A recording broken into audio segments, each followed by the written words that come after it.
Hey everybody, this is Kelly. Welcome back to another episode of Ask a Therapist. So it is Pride Month.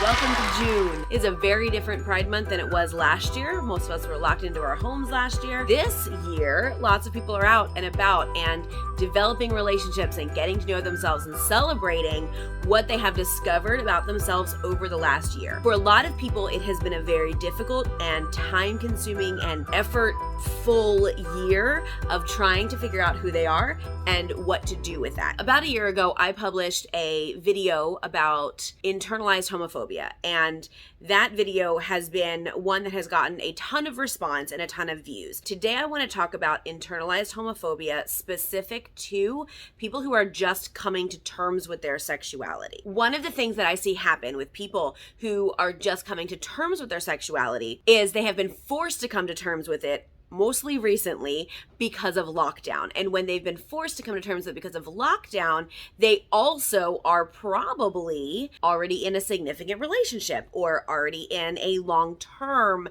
situation with family and multiple layers of family and involvement, and just your lives are so tied together. But this person that you're in this relationship with has not changed their identity or their label. So here you are as a person who is not sure what to do with all of this.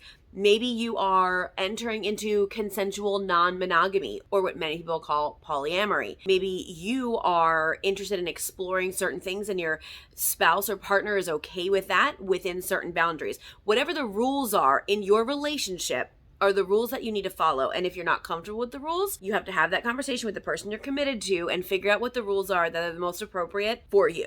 Assuming you've already done that, we need to start addressing the actual internalized homophobia that is going to get in your way when you're trying to get into relationships with people. Let's define internalized homophobia real quick. Internalized homophobia is the internal feeling that is inherently homophobic. So you grow up in a society that has compulsory heterosexuality on the menu all day, every day, right?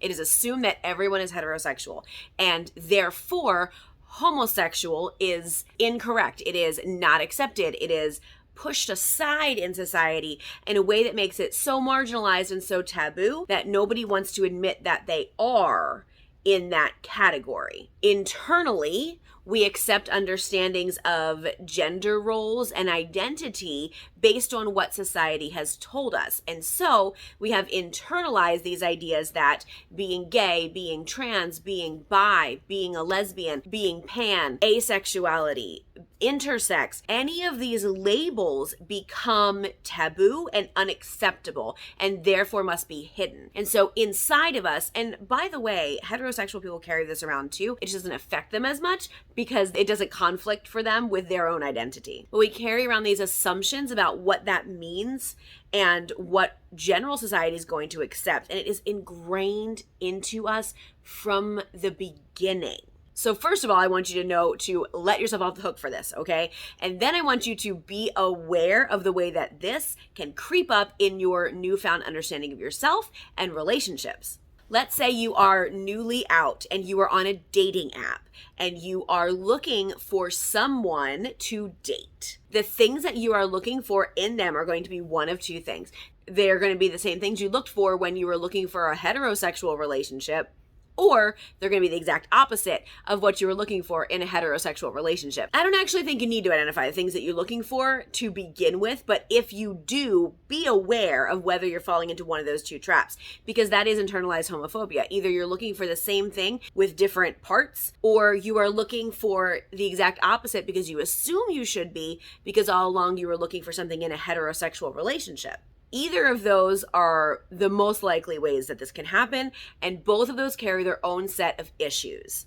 Another place that we run into an issue is labels. And I'm not talking about labels as far as sexual orientation. I'm talking about labels for identity. when you're dealing with a label and how you present, do you present more feminine? Do you present more masculine? Do you present more androgynous? Do you identify within any of those gender identities? And how do you put yourself out there? And what are you looking for in return? It is atypical for people who are newly out to be looking for people who present the same as what they do. Because again, we're taught to look for our opposite, our mate, our match, our other half. And your other half can't have the things that you have, right? So let's figure that out. And then when you realize that the other half can have the things that you have, you at least want them to present differently so that it feels like it's different. Internalized homophobia also looks like getting really into the person that you are seeing very quickly and adopting this false sense of emotional intimacy because you get really deep in your conversations initially, or you go really far sexually initially. Neither of those things should be mistaken for longer term extended intimacy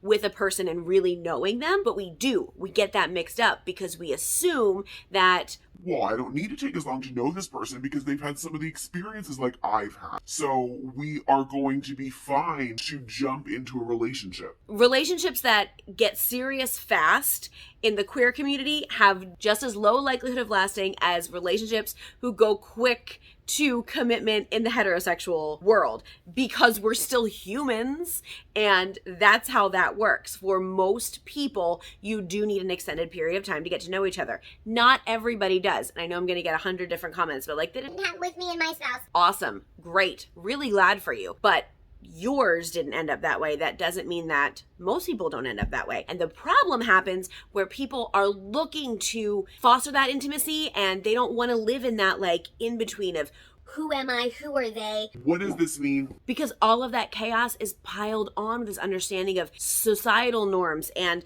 expectations of your relationship, and the fear, especially if you're somebody who has left a heterosexual life to go and explore a different type of life, the fear that society will judge you if it doesn't work out. It can be really scary. So there's that issue of the danger of going way too quickly into a relationship.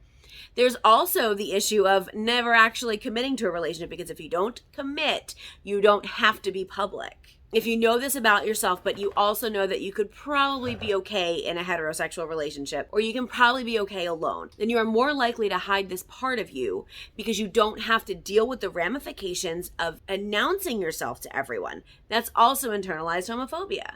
Over-reliance on validation from your partner. Once you do get into a relationship, even the most surface level of relationships, once you get into that, it is very possible that due to internalized homophobia, you will begin to need that validation from them in a way you've never needed validation externally before. All of the things that you learned about yourself that you're genuinely trying to unlearn, you need someone external now to tell you that these things are acceptable about you, and the things that you're assuming and the things that you're feeling, maybe even for the first time, are okay.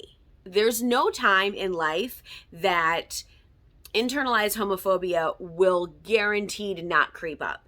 It might not happen as strongly to some people as others. The insidious part of internalized homophobia is you don't always know it's happening. It shows up in ways of self-sabotage, or it shows up in ways of like that doubt and that, do they really like me? Or are they just with me until they find someone else? You explore that and feel that and sit in that. The majority of people who understand their sexuality at an early age still don't come out for at least 4 to 5 years after they have begun to understand it. So whatever age they begin to understand it, it's usually at least 4 to 5 years before they are publicly out across the board. Believe it or not, that statistic has been true as recently as 2 years ago. This is not an older generation thing. This is still happening. People are realizing that they identify as non-heterosexual or non-cisgender at earlier ages, but they're still waiting until 15, 16, 17, 18 to come out. Sometimes in their 20s, sometimes, a lot of times right now,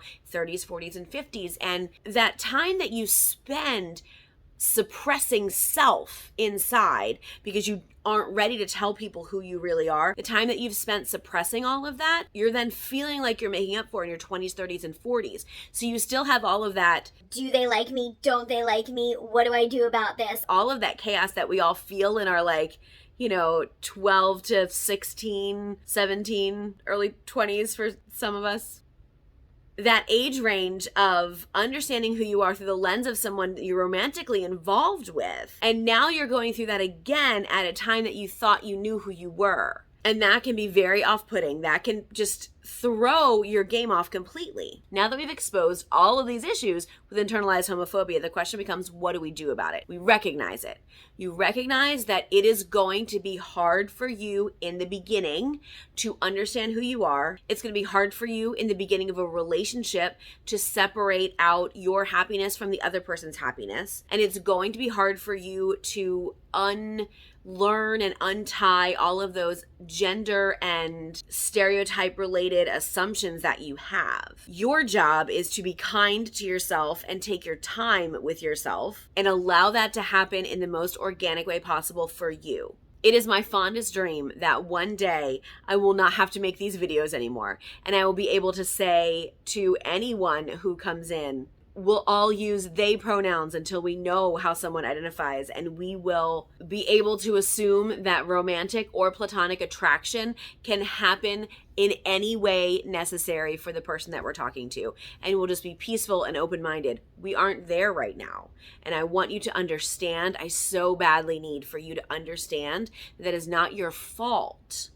We carry this blame, and it oftentimes turns to shame about the fact that we didn't know this about ourselves earlier, or we didn't have family that accepted us earlier, or we didn't strike out on our own and make this happen earlier, because then we could have all this time, right? But you don't owe anyone your timeline. Your timeline is yours. And your timeline is made up of all those little pieces that come together to make you who you are. And therefore, if your timeline was different, you wouldn't be you. You need to give yourself a break on understanding how your process worked, and to be able to live in the process as it is working. It is a beautiful thing when someone realizes who they really are, whatever that means. And I just want that for you as much as I've ever wanted it for me. So that's it for this week. I hope you enjoyed this video. Please continue to drop your pride topics in comments or through social media with me. Would love to hear what you want to hear about. Next week, we'll be talking about the intersection between neurodiversity and the queer community. So stay tuned for that. Until next week, take care of yourselves and each other.